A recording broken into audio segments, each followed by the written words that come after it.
তো hi hello' নমস্কাৰ, welcome back to my YouTube channel. তো কি খবৰ আপোনালোকৰ? আশা কৰোঁ আপোনালোকৰ চবে ঠিকে ঠাকে আছে।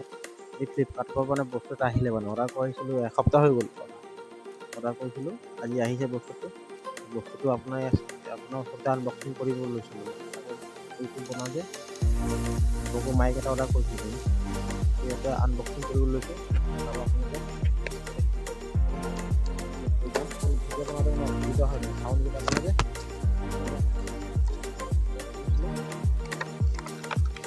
এই মাইকটো বেয়া হৈছে, বহুত অসুবিধা হয়। দীঘল